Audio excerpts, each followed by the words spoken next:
ये है talks news network और आप देख रहे हैं पॉलिटॉक्स, राजनीति का कच्चा चिट्ठा। सबसे पहले तो मैं धन्यवाद देना चाहूंगा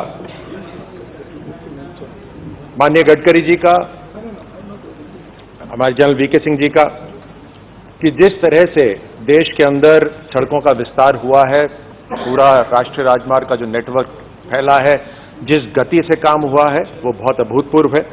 मैं अपने क्षेत्र की बात रखूंगा कि राष्ट्रीय राजमार्ग जो दिल्ली से जयपुर जाता है, अध्यक्ष महोदय आप भी उस पर चले होंगे, सबसे नजदीक दिल्ली की अगर कोई राजधानी है तो वो राजस्थान की राजधानी जयपुर है और पर्यटन के नजरिए से भी बहुत महत्वपूर्ण है।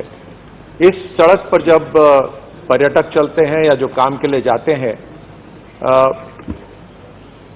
एक तरह से पूरे देश के अंदर सड़कों का जो स्टैंडर्ड है, जो स्तर है, वो दिखता है। 2014 में जब हमारी सरकार आई थी, तब 2011 में जो राष्ट्रीय राजमार्ग कंप्लीट होना था, वो उसमें 19 फ्लाईओवर अधूरे पड़े हुए थे। इस बात की बहुत खुशी है कि पिछले चुनाव से पहले 19 फ्लाईओवर के अंदर 18 फ्लाईओवर पूरी तरह से कंप्लीट हो गए। मैं उसके लिए मंत्रालय को बहुत बहुत बधाई देता हूं। मैं सिर्फ ध्यान आकर्षित करना चाहता हूं कि एक शाहपुरा के अंदर जो फ्लाईओवर है वो अधूरा पड़ा हुआ है, देखने में भी भद्दा लगता है और उसके ऊपर अगर मंत्रालय ध्यान दे, उसको जल्द उसको पूरा करे तो जनता को राहत मिलेगी।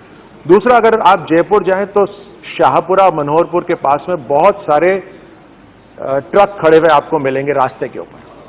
बहुत सारे लोग हैं जो ट्रक के वहां मालिक हैं और उनकी जो रिपेयर मेंटेनेंस होती है वो, क्योंकि और कोई व्यवस्था नहीं है, तो राष्ट्रीय राजमार्ग के ऊपर ही उनका मेंटेनेंस होता है। काफी चर्चा हुई इस बात के ऊपर कि एक ट्रांसपोर्ट नगर बनाया जाए, उसके लिए जमीन भी चिन्हित हो गई है, राज्य सरकार ने जमीन चिन्हित कर ली है, लेकिन अभी भी उसके ऊपर काम शुरू नहीं हुआ। ट्रांसपोर्ट नगर अगर तैयार हो जाएगा तो जो मेंटेनेंस करते हैं उनको भी राहत मिलेगी, जो राष्ट्रीय राजमार्ग पे चलते हैं उनको भी राहत मिलेगी, और ट्रक खड़ा करना और जो ट्रकर्स हैं उनको भी रेस्ट और रिक्यूपरेशन आराम से मिल सकता है।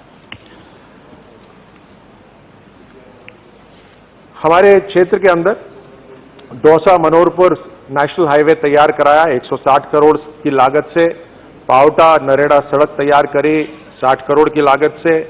लेकिन ये जो राष्ट्रीय राजमार्ग है, ये सिर्फ उन्हीं के लिए नहीं है जो गाड़ियों से इसके ऊपर चलते हैं।